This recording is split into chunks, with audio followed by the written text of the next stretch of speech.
edhe protesta ka kaluar nga faza ku ne gjithë komentonim ditët e para sigurisht që ishin masive, artikuloheshin gjitha problematikat. Tashmë jemi në fazën e një lëvizje shoqërore, që do të thotë ka shumë sektor të shoqërisë edhe në qytetet të ndryshme, në zonat të ndryshme, të cilat protestojnë, deri tek kopshtet e fëmijëve, të cilët përsërisin sloganin Rama jep e dorëheqjen, që do të thotë sot kjo lëvizje me simbolikën e sheshit përpara kryeministrisë është duke mbajtur shenjën e qëndrueshmërisë së kësaj proteste, që sigurisht çdo protest ka frymarrje dhe jetësim normal. Po të keni parë protestat në Serbi, kudo që mund t'i studiosh protestat, kanë dinamikën e tyre, kanë momente reflektimi, kanë momente riorganizimi, protestat përgjithsisht bëhen të fuqishme atëre kur japin shenja që kthehen, dhe ne e kemi parë tashmë dhe jemi dëshmimtarë që të shtunat janë protestat të cilat kanë vendosur një traditë të re, duhet kuptojmë që kryeqytetit i kanë lëvizur një pjesë e madhe e populatës së vetë, siç janë studentët, dhe atë që ka bërë ju po protesta... paralajmëroni që kur vi shtatori, tetori, do të ketë rikthim të protestave. Të paktën çfarë ndjej unë në atë protestë është që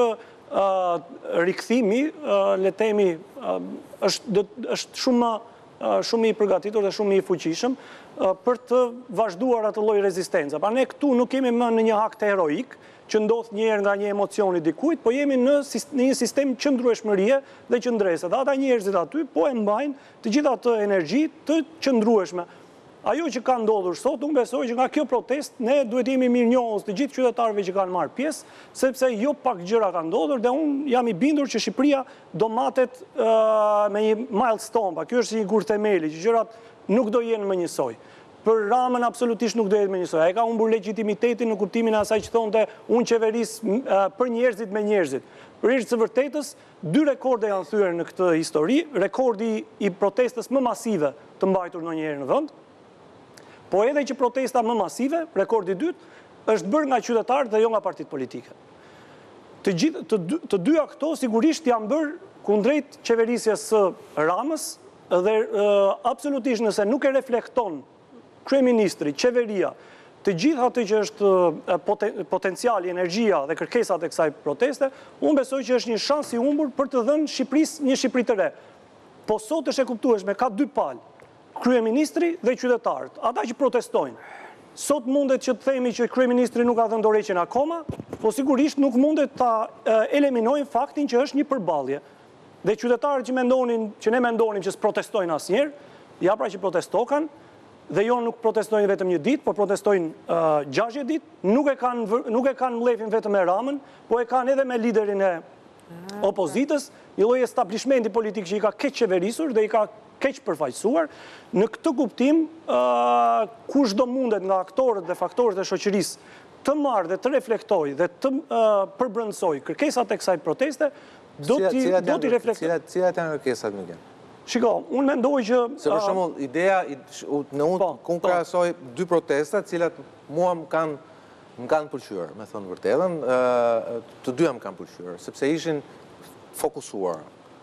Pavarësisht se njëra protest ishte përgjegjësia e Ramës për mungesë transparence, sepse u fol për armët kimike, në fund fare doli që s'ishin para armë kimike, ishin lëndë kimike, i morin italianët, i zbërthyn për 2 javë në dikun mes dhe mbarun punë. Por protesta në vetvete ishte fokus dhe arriti qëllimit saj, Rama detyrua të riqej.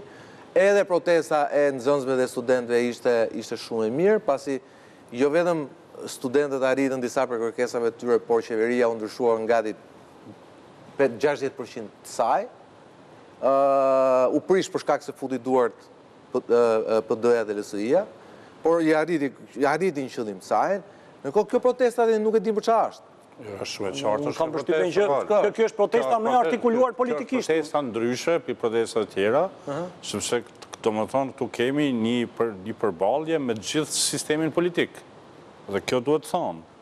Edhe tash për shembull Sara nisi domethënë me ironi për protestën, kur ti e di qëndrimi jam në ditët më të fuqishme të protestës, unë kam qenë pothuajse ndoshta zëri vetëm kundër logjikës së asaj që doli në rrugë. Por numri i njerëzve mund të paksohet. Por ajo energjia nuk do hiqet. E këto gjithë më thonë. Në thash vetë editorial.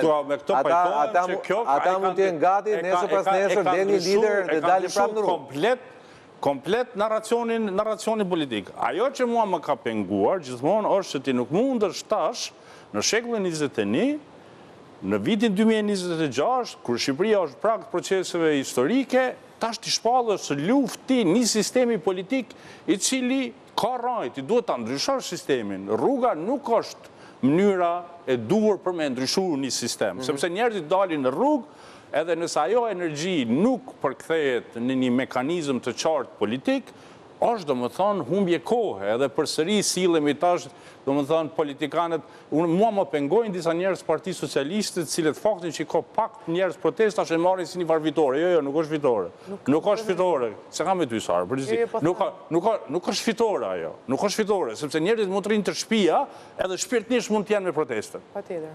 Edhe për mua më problem janë ata njerëz që janë të shtëpia, sepse ai që del aty edhe ndoshta s'kalli çka bëj, ajtë edhe ju ka bë si xhiro me dalë çdo mramje, ose bëjmë një takim më të madh ditën e shtunë.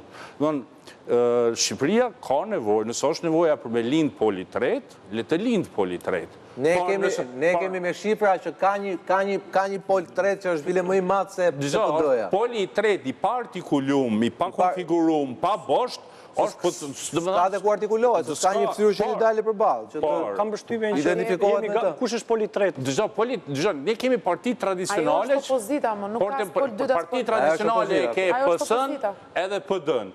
Poli tret është një alternativë re, sigur që ka dalë vendvendosja në Kosovë, ose që në vendet Maxhari që ka dalë në Hungari, apo dikush tjetër. Sa qefe këtë vendosje? Po në rregull, është fenomen politik ajo, ti s'mundesh me hua atë gjë, është fenomen, do ka dalë Kosovë. Po, ka fenomen që ka dalë jashtë partive tradicionale. Nuk ke diçka të re në shesh. Në shesh është e gjithë opozita.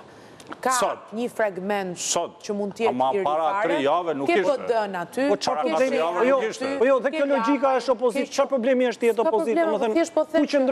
Pse relativizohet po tjetë gjithë opozita? Nuk ka asnjë problemi, thjesht është opozita. Opozita që pas 3 vitesh do shkojmë në një garë elektorale, sigurisht ne do fitojmë se nuk qullosin gjë me këtë artikulim, me këtë mënyrë tejet radikale të kërkuarit gjërave, e keni parë çfarë bëhet gjatë ditës sot. Kush është radikale të protestosh paqësisht? Jo, ja ta tregojmë kush është radikale. Ditën e sotme e keni parë çfarë bën në rrjetet sociale me review të këqija për bizneset caktuara, për emra të caktuara, me bojkote, jeni futat i lucës se po t'ja botë restorantin sot. Jo vetëm fakt, jo vetëm. Jo, po ta tregon, fenomeni që po ndodh është ky që po ndodh. Që po futen për shembull në bizneset caktuara që evidentohen që janë njerëz pro-qeverisë, se nuk e di unë me çfarë matësi, për me një matës të tyre. Dhe futen, jo, ja kanë arrit qëllimin, se më thanë nga me 5 yje kanë çuar me 2 yje, ndërkohë që ai është restoranti mirë. Po edhe përveç asaj. Po përveç asaj. Përveç bizneseve. Restoranti është i mirë, po ama është e vërtetë që goditja online po i shkon. Përveç bizneseve. Edhe personazheve politik, tani unë kam parë. Do flasim për goditjet online, për shembull që i bën kryeministri emër për mbi emër. Unë kam parë personazheve të protestës. Tani unë të dëgjova me shumë vëmendje. Po nuk pate durimin të më dëgjosh, o pi pakuj ndërkohë që flas unë, që të kesh mundësi mos të fitosh deri. Tani, mënyra kaq të shëmtuara, si këto review të këqija, apo të vendosësh në përpemët e qytetit fytyrën e Aurela Gaçes, se po e përmend se e kam parë, po ka dhe të tjerë. Tani më fal, nuk e kuptoj për çfarë po flet, se këto i di kërke vetëm ti tani, po janë ngjarje publike. Do kjo tani do flasim për ngjarje publike apo për histori. Tashi unë jam fytyrat e njerëzve publik. Mënyrën agresive dhe e dini çfarë, e di kush e ka ndezur agresivitetin, se Albatros e tha mirë numrat. Këta po mërziten për numrat, Albatros. Ne nuk e kemi konsideruar, dhe kur ne flas shumica jonë qeverisë, nuk e kemi konsideruar asnjë problematik, as një numër më të konsiderueshëm, as një numër më të vogël, se jemi marrë me çështjen. Këta tani, frika e të kurrjes së numrave i ka bërë agresiv ndaj atyre që nuk dalin. E filluar një sulmin me të gjithë ata që nuk reagonin publikisht, tani ka një sulm akoma më të madh për ata që kanë reaguar publikisht dhe kanë qenë kundër protestës për arsye që secili ka drejtën vetë, ky është vend demokratik. Dhe për më tepër për shkuar tani tek këngëtarët, cilët ju e dini shumë mirë që kanë një sezon tani në verë të cilën e kanë pikun e sezonit tyre, bojkotoni filanin e bojkotoni fistëkun, se nuk ka dalë kjo protesta jonë qytetare. Ne mund të diskutojmë edhe për hallet e edhe një shqiptar tjetër, po kjo nuk ka kuptim, do flasim për ngjarje politike, do komentojmë ngjarje politike, apo do diskutojmë fasheteme urbane. Jo fasheteme, kjo është realiteti që është aty. Nuk është fasheteme, kjo është një fakt i cilin e ke qarkuar. A do flasim për protestën, a do flasim për kërkesat, a do flasim për çfarë po... Kjo po e bën protesta, zotri, nuk po e bëj unë, po e bën protesta, po e bëjnë ata që po protestojnë, ndoshta jo ju personalisht, për shokët tuaj që janë atje, po e bëjnë këtë gjë. Tani, përveç kësaj, ju folet për legjitimitetin, nuk kam më legitimitet se kryeministri Rama. Kryeministri Rama Kryeministri është bëri pa mbrojtshëm edhe për Partinë Socialiste. Kryeministri Rama, të lutem tani, do më lësh ta mbaroj një fjali apo ta ngre unë zërin siç dita ngre dal tani më bëni dhe meme pastaj. Po mund ta bësh. Tani unë ju thatë që nuk kam më legitimitet kryeministri Rama. Vetëm ditën e sotme, kryeministri Rama vjen nga një takim në Ankara, nga samiti NATO-s, me një premtim, por jo vetëm premtim, por me një bagazh përgjegjësie dhe krenarie me vete, sepse do të shtrëngojnë duart sërish liderat e gjithë globit në Tiranë. Po t'ja këpusin fare. Tani, një kryeministër që ju e quani të delegitimuar dhe një kryeministër që mikpret samitin e NATO-s në Tiranë. Në Tiranë. Po delegacion e ka pritur dhe Enver Hoxha në këtë vend. Të lutem, vetëm për pak muaj do jenë syt e gjithë globit në Tiranë, dhe kur të them gjithë globit, ju e dini shumë mirë ashtu siç ishin për NATO, siç ishin për Flamingo. Samiti i NATO-s. I gjithë globi syt të Flamingoja jonë kishte. Kishin ke Flamingo, gjithë globi kishte syt ke Donald Trump. Tani do mundet që ta shikojnë Donald Trump edhe nga afër. Politikë të jashtme, që do të bëj politikë të brendshme, nuk mbahet politika e brendshme me politikë të jashtme, sepse për gjithë liderët që janë munduar të qeverisin së brendshmi, me politikë të jashtme nuk i ka rezultuar e suksesshme. Zotri, kjo Shqipëria në cilën jetoni ju, dhe ju sot duhet jeni të lumtur njësoj si unë, që Shqipëria e vogël dhe me një ndoshta e varfër me 4 milionë euro për një koncert, dhe ndoshta jo me një vlerë të konsiderueshme për këtë aleancë euroatlantike, do mundet që të kthej syt e gjithë globit dhe rëndësinë e të gjithë globit të paktën një ditë vetëm ke Shqipëria e vogël tashmë me rëndësi të madhe rajon. Është hera parë që në rajonin ton mundet të zhvillohet samiti i NATO-s. Mere për çështje sigurie, mere për çështje besimi, mere për çështje reklame, merren nga cili do prizëm. Po dhe Berisha kështu na thonë, jo futa në NATO, më mbani gjithë jetën. Tani Berisha ka thënë shumë gjëra që nuk. Pa, ai ishte kështu, ju hoqja vizat, më mbani gjithë jetën. Nuk mendoj se duhet të jetë Berisha. Më fal tani, po nuk shkon kështu, nuk vazhdohet kështu. Ai kupton që nuk vazhdohet kështu. Ti ke vetëm një detyrë. Do ta pranosh si realitet politik protestën apo s'do ta pranosh? Çfarë do të thonë? Na thyr pra. Tani, kjo protestë ka ulur një mandat. Është ky që po të them unë. Ata ka ulur një mandat në parlament kjo protestë apo jo? Po ja pra, se po flasim për përfaqësimin e diskursin të. Parlamentit, ja për këtë punë të mandatit. Mandatin në parlament nuk e keni ulur ju, mandatin në parlament e ka ul Edi Rama me zgjedhjen që ka bërë me personazhin fjalë. Po Edi Rama i nxori njerëzit me zgjedhjen për ta thënë një pronë edhe për të mos është komplet përgjegjësia e Edi Ramës që shkohan i drejt dhe i darkë dhe ka personin e parë dhe fut deputet. Këtu po jo se ja keni eshu. A është realitet politik jo, apo s'është realitet politik jo?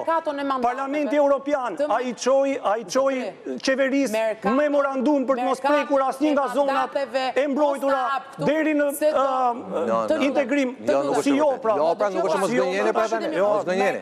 Ajo ishte të lutem. Se nuk e ke ide sa gatshëm janë ata ndaj që diken ne. Kjo mandateve quhet, sa numra ke në parlament? Sara, të lutem. A ke njësojnë? Më shumë se ç'kishim. Nuk e njëjti para. Si e më shumë se ç'kishim më ndëruar? Si e? Atëherë dhe herë, ajo e memorandumit tjerë është fake news.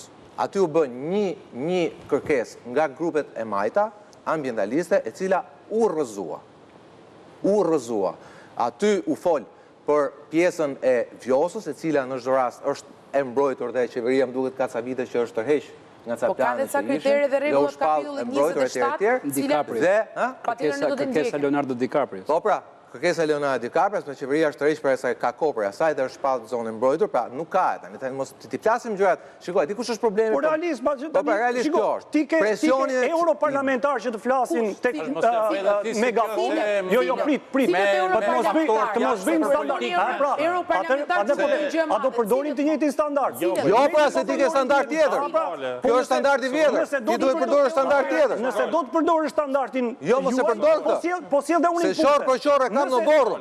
Gjej tjetër, gjej standardin tjetër ti mua. Nëse s'duan atëre ky është standardi. E kam qorën në borën. Njerëzit në këtë vend. Ti më sill syt mua. E kam.